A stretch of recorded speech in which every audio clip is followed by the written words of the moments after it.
It looked like 2011 was the start of better times for the Detroit Lions organization. Just 3 short seasons after setting a record for futility and going 0-16, the Detroit Lions got into the double digits in victories and made the playoffs. And I'm sure Lions fans and the Lions organization were anticipating that things were only going to uptick from there. But then 2012 happened. They went 4-12. They finished last in the NFC North. And one of their many problems during this past season was the fact that they couldn't beat anybody in the damn division. They went 0-6 in the NFC North. And I don't care who you are, you can't go 0-6 in your own division and expect to be anything worthwhile. And as a result of the bad, kind of disastrous season for the Lions, they were the recipients of the 5th overall pick in this upcoming April's NFL draft. I watched the Lions on several occasions over this past year against the Bears, against the Packers, against the Vikings, on Thanksgiving. And what I saw from this team was a team that lacked discipline, that lacked in fundamentals, that lacked in focus, that seemed to lack a lot of leadership, seemed to lack a lot in areas besides just talent, even though there are some talent deficiencies as well. They finished 7th in the league in total penalty yardage, which isn't a good category to be in. It's just another thing that piles on when you have a 4-12 record. And it almost felt like when I kept watching the Detroit Lions, that kept finding ways to lose games. Like they would sit there and they would have moments where they flashed almost brilliance, and then it was like a self-defeating prophecy. They would almost find ways to lose instead of finding ways to win. And it was really sad, too, because Calvin Johnson had a great 2012 season. He set a record for most receiving yardage in a season, almost eclipsing the 2,000-yard mark, breaking a mark set by Jerry Rice. And, you sit there and you say, man, Calvin Johnson had almost 2,000 yards receiving. What went wrong for this team? Well, you look at the quarterback position. Matthew Stafford almost threw for 5,000 yards again this year. But when watching him at times, he would make poor decisions in critical moments, or you would have that big turnover that you just couldn't afford. You had a lack of a consistently established running game. This is a team that still lacks a true number 2 wide receiver complement to Megatron. And at times, including Megatron, the other receivers as well, they were plagued with the dropsies. There would be moments on a 3rd and 7 where Stafford would throw the ball, and it would hit the receiver right in the worst place, like I used to say with the Bears wide receiver for many years. It hit him right in the damn numbers, so of course they would drop it. And they had a lot of drops, a lot of mental breakdowns and lapses. And they were 3rd in the league in offensive yardage, 2nd in the league in passing yardage, 23rd in rushing yardage. But they finished in the middle of the pack in terms of points per game. What does that mean?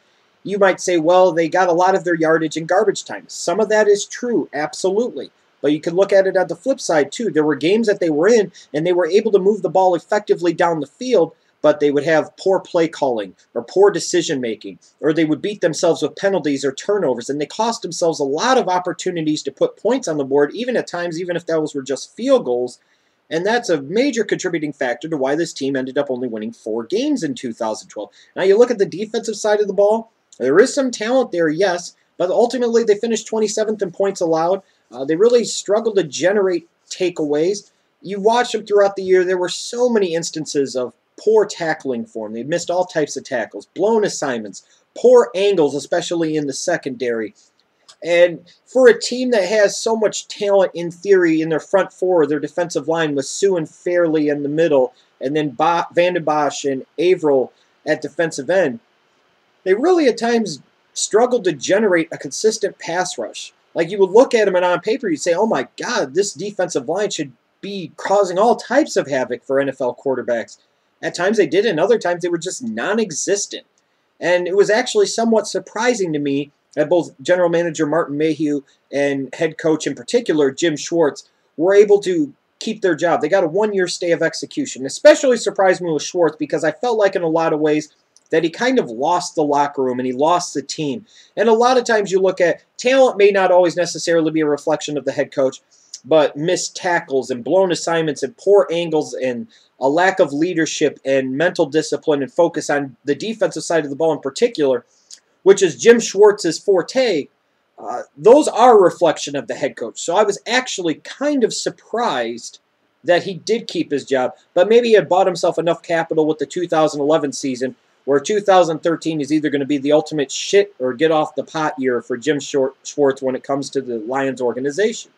This is going to be a very interesting offseason to watch for the Detroit Lions. And even before I get to the draft, let's just look at some of the free agents that they have coming up. You have Cliff Averill and Luis Delmas, Goster Chilleris, Justin Durant, DeAndre Levy, Sammy Hill, Jason Hanson, Nick Harris, Chris Houston, and quite a few others as well. But those are some of the key free agents.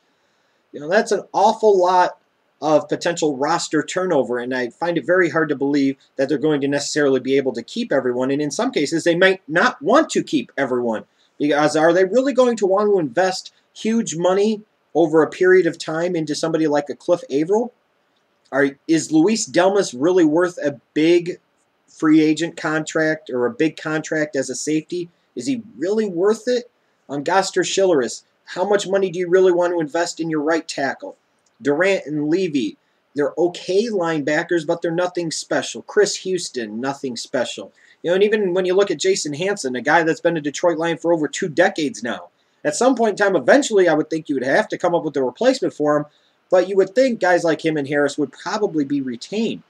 I think they may let Kyle Vanden Bosch go just because of the amount of that he would count towards the salary cap, and the fact is he didn't give them much production this past year. They need to figure out also if Ndamukong Suh is going to focus more on the great talented player that he is and stop being such a raging douchebag, especially on the field with some of his antics. This is a team, to me, again, that really needs not just a talent infusion, in particular on the defensive side of the ball, but really needs the right type of people, the right type of men, the right type of players in that locker room. Now let's take a look at the Lions' recent draft history over the past 5 years and kind of preview where they may go in this April's NFL draft. One thing that could be said about the Detroit Lions drafting over the past maybe 4 to 5 years is that it's definitely not the Matt Millen era anymore. There are not nearly as many failures and not nearly as many wide receivers being taken in the first round. Think about that.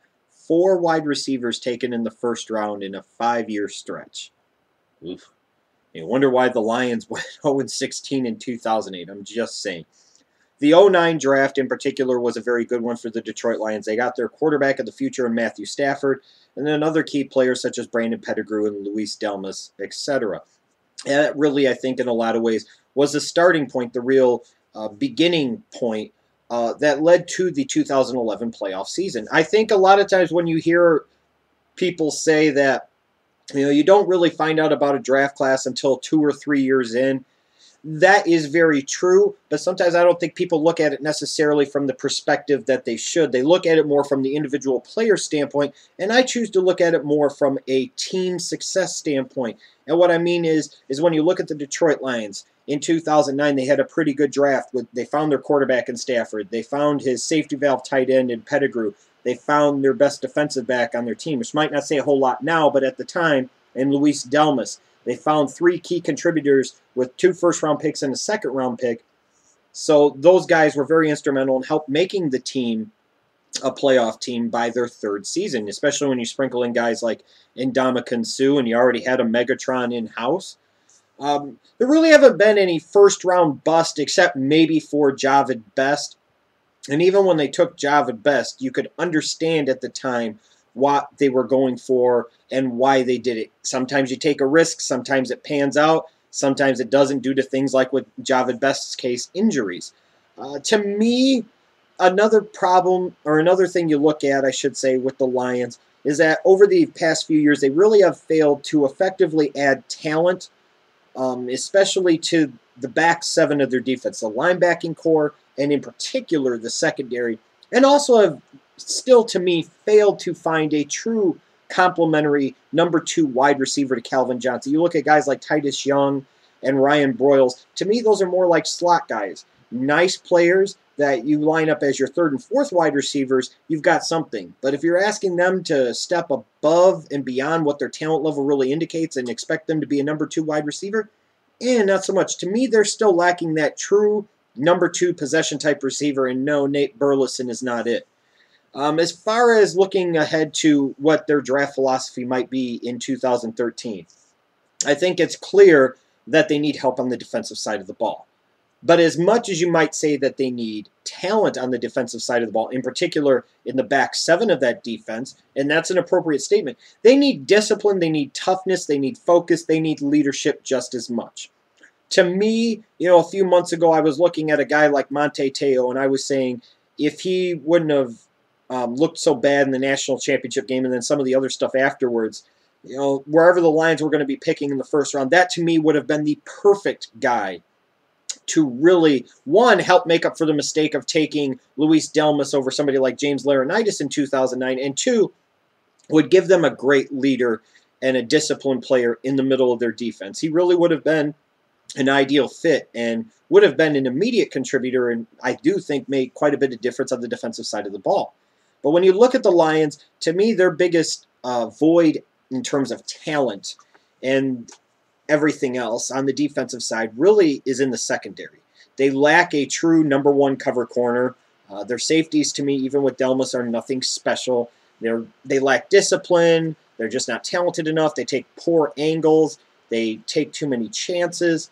If I look at this defense, I say they really need, more than anything else, a true top-flight cover corner and a playmaking safety, along with maybe some pass rushing depth on their defensive line. And if they maybe find a linebacker that could come in and start right away and be a good leader in the middle of that defense, that's something they need to explore. As far as potential first-round picks, the Lions are going to be picking 5th overall. And when you look at it, the only cover corner that you could even potentially justify taking that high would be Milner from Alabama. Now, taking a corner 5th overall, you kind of could argue for or against it, but he definitely would be one of the better players on the board at that point in time and would fill a significant need in that Detroit Lions defense. You could also look at pass rushers like defensive ends or linebackers like DeMonte Moore from Texas A&M, Werner from Florida State, maybe Jarvis Jones potentially from Georgia. In terms of the second round, you could be looking at guys like, I think Monte Teo has a chance to drop to the second round to the Detroit Lions. And if he did fall to them in the second round, I think they would be foolish not to take him, especially if they add a corner the caliber of a Milner or a pass rusher like Moore or Werner or Jones in the first round. You're talking about a defense that has instantly gotten a whole lot better. Or they could look for a playmaking safety perhaps like Matt Elam from Florida. Or they could be looking at the linebacker position with other guys besides Teo like Alec Ogletree from Georgia or Arthur Brown from Kansas State. The good thing I think for the Lions is that this is a better draft if you're looking for defensive help. And the Lions, to me, clearly are looking for defensive help. So it could be a situation where they feel needs on the defensive line in theory, needs in the linebacking core, needs all over the secondary, and as a result, they're just going to take the best player available on the defensive side of the ball, regardless of position, because just about anything would be an upgrade.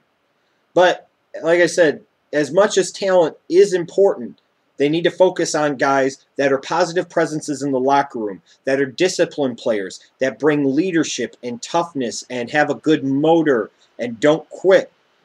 As much as anything else, I think those are the things that the Detroit Lions need to focus on during this offseason over even just getting the best possible talents. If they do, then the Detroit Lions could potentially have a nice bounce-back year in 2013 and be right back in the thick of things, especially if Stafford makes better decisions at big times, if the receivers stop dropping the ball so damn much. This could be a Lions team that rebounds nicely and is somebody to contend with in the NFC North in 2013. If they fail to address those needs effectively in the offseason and they don't get better leaders and more disciplined players in that locker room, it could be another 4-12, 5-11 season, and both Schwartz and Mayhew will be out of jobs.